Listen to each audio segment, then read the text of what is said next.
j'ai entendu les plaintes d'un pays qui n'en peut plus du chômage, qui n'en peut plus de la paralysie économique, qui n'en peut plus de la bureaucratie, de l'insécurité. J'ai vu des concitoyens révoltés par l'affaiblissement de notre nation dans tous les domaines, par l'égalitarisme borné, par la repentance, par la négation de nos valeurs et de notre culture. Alors j'ai écouté, j'ai tiré les leçons de mon expérience pour proposer à la France plus qu'une alternance. Ce qu'avec vous ce soir je veux proposer, c'est un nouveau souffle pour un vrai redressement national. Pourquoi la France est-elle tellement affaiblie alors qu'elle avait tellement d'atouts et qu'elle a toujours tellement d'atouts à faire valoir? Voilà les questions fondamentales qui devraient être au cœur de l'élection présidentielle, les questions que nous devrions tous nous poser. Et le premier courage, c'est d'apporter des réponses lucides à ces questions-là. Eh bien, les réponses, les voici. Celles que tant de gens voudraient que nous taisions.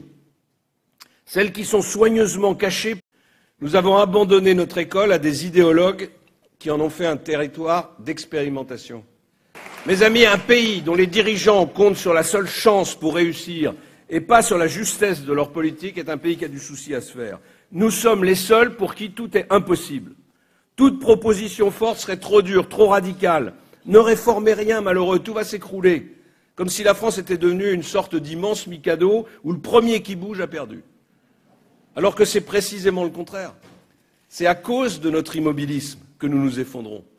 Impossible est devenu français, désespérément français. Notre école dégringole dans les classements internationaux. En sciences, nous étions en tête il y a 20 ans, maintenant nous sommes très loin derrière. Et ce sont les pays asiatiques qui font la course en tête. D'année en année, nous avons allégé les programmes, renoncé à toutes les exigences. Bientôt, nous enseignerons au baccalauréat ce qu'on apprenait autrefois au collège. Pourquoi ?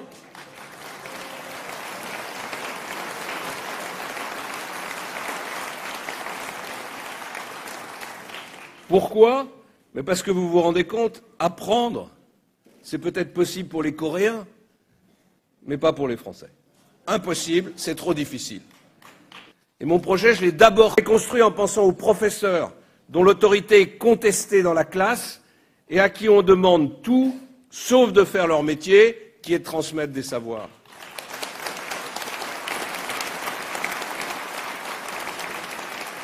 Je l'ai construit en pensant aux agents de nos fonctions publiques.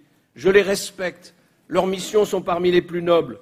Et d'ailleurs, moi, je les respecte beaucoup plus que les illusionnistes qui proposent de créer des dizaines de milliers de postes de fonctionnaires d'un coup de baguette magique. La conséquence de cette facilité du toujours plus, on la connaît. C'est le gel des salaires, c'est l'absence de perspective et c'est la déconsidération. Moi, je veux qu'ils soient les agents d'un État moderne, efficace. Lorsque les professeurs ont peur devant leurs élèves, la vie en commun devient impossible.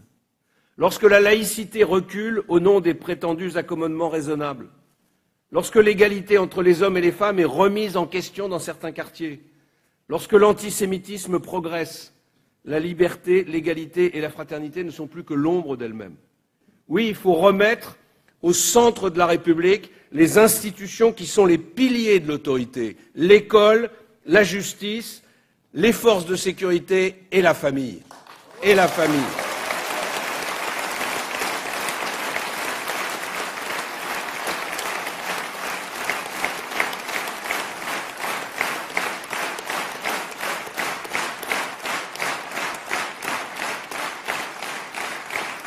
C'est la destruction ou l'affaiblissement de toutes ces institutions qui nous placent aujourd'hui dans la situation de faiblesse dans laquelle nous sommes. Et je voudrais dire un mot pour finir de la transmission qui découle de l'autorité. Car pour la recevoir, il faut que les élèves, les enfants, les citoyens se mettent en situation de recueillir ce qui leur est transmis. Mais encore faut-il qu'au début de la chaîne, on veuille transmettre un enseignement. Comment transmettre à l'école quand on estime que l'élève peut seul juger du bien-fondé de ce qu'on va lui transmettre? Comment transmettre quand certains pédagogues fumeux estiment que la connaissance des savoirs fondamentaux est facultative, que l'histoire de France est vue avec le seul prisme de la repentance et de la culpabilisation?